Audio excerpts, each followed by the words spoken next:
मोकामा की घटना को मैं कुछ नहीं मानता हूँ। ये घरेलू विवाद है। पंचायती में कोई कहीं गया था, कोई पंचायती की बात न मान के गोली चला दिया तो आत्मरक्षार्थ किसी ने गोली चलाई। बात भी होता है कि वहाँ पर कुछ नहीं हुआ है।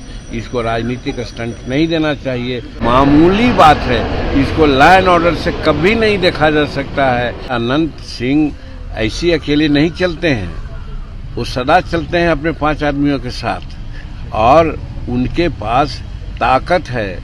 लोगों ने गुहार किया था कि सरकार न्याय नहीं करके अब अनंत सिंह ही न्याय करेंगे। किसको क्या दिक्कत है? वो ताकतवर है, सरकार से ज्यादा ताकतवर है। आप मोकामा गोली कांड पर जीतन राम मांझी ने चौंकाने वाला बयान दे दिया। उन्होंने कहा है कि मोकामा में कुछ हुआ ही नहीं है, इसको किसी भी तरीके से लॉ एंड ऑर्डर से जोड़कर नहीं देखा जाना चाहिए। ये तो बड़ी मामूली सी बात है।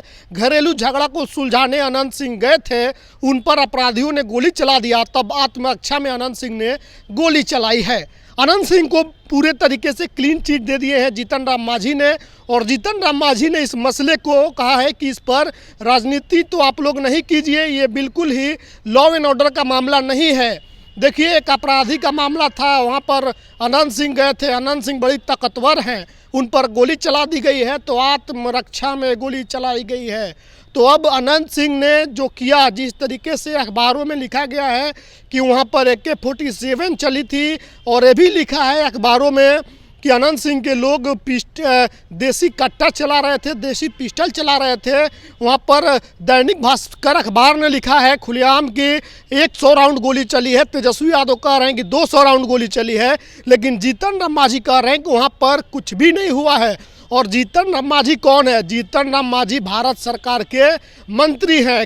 जीतन राम मांझी ने मोकामा वाले मामले पर क्या कुछ कहा है, जरा आप एक बार खुद सुन लीजिए। सर, मोकामा की घटना को कैसे देखते हैं? तेजस्वी यादव बिहार की मोकामा की घटना को मैं कुछ नहीं मानता हूँ। ये घरेलू विवाद है। पंचायती में कोई कहीं गया था, कोई पंचायती की बात न मान के गोली चला दिया तो आत्मरक्षार्थ किसी ने गोली चलाई। बात भी होता है, कहीं कहीं कहा जाता है कि हिंसा और अहिंसा में अगर अहिंसा को ठीक करने लागू करने के लिए अगर हिंसा की भी थोड़ी आवश्यकता होती है तो हिंसा करनी चाहिए। उस उद्देश्य से मैं वहाँ कहना चाहता हूँ कि वहाँ पर कुछ नहीं हुआ है। इसको राजनीतिक स्टंट नहीं देना चाहिए। ये बिहार की राजनीति से कोई मतलब नहीं है। ये वहाँ लोकल और स्थानीय मामला है। लेकिन अनंत सिंह वहाँ गए थे, आरोप है कि अनंत सिंह वहाँ लाल लश्कर के साथ गए थे गोली चलाने।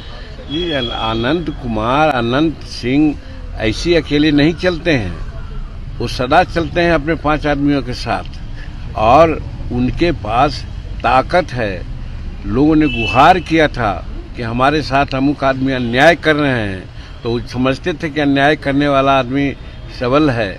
वैसी परिस्थिति में अपने दल बल के साथ वहाँ गए थे, समझाने गए थे। समझाने के बजाय उन पर गोलियां चलाने लगी तो क्या ये करते? भाग जाते या उनको चुचकारते? इसी संदर्भ में गोली चली है, कुछ घटनाएं घटी है। तो ये मामूली बात है, इसको लॉ एंड ऑर्डर से कभी नहीं देखा जा सकता है और इसको सियासी रंग देना हम समझते हैं कि एकदम तर्कहीन है। ये मानते हैं अब जीतन राम मांझी जी की सरकार न्याय नहीं केगो का जवाब दें। जीतन राम मांझी जी मानते हैं कि सरकार न्याय नहीं करके अब अनंत सिंह ही न्याय करेंगे। किसको क्या दिक्कत है? वो ताकतवर है, सरकार से ज्यादा ताकतवर है। आपको जानकारी नहीं है, आप चले जाइए दक्षिण में, हमारे स्वर्णापुर इलाका में, हमारे गया के दक्षिण में, वहाँ पर भी आज पंचायतियाँ होती है। बड़े बड़े मसला को लोग अपना जातीय समाज और ये कर लोग उठाते हैं। तो क्या मतलब है कि वो लॉ एंड ऑर्डर हाथ में लेते हैं? कोई जरूरी नहीं है कि हम कानून के लिए पुलिस के ही समर्थन में जाएं। लोग मांगते हैं कि हमको प्रश्रय दिया जाए। उस स्थिति में जाकर के उन्होंने कुछ कहा और उसके चलते वो गोली चला दिया। इसका मतलब सचमुच में वो गलत आदमी था जो उन पर गोली चलाया, तो उसका जवाब मिला। और सबसे बड़ी बात है कि सरकार का जहाँ तक सवाल है, देखिए दोनों तरफ से FIR हुआ है। अब जो कानून कहेगा उसके अनुसार कार्रवाई होगी।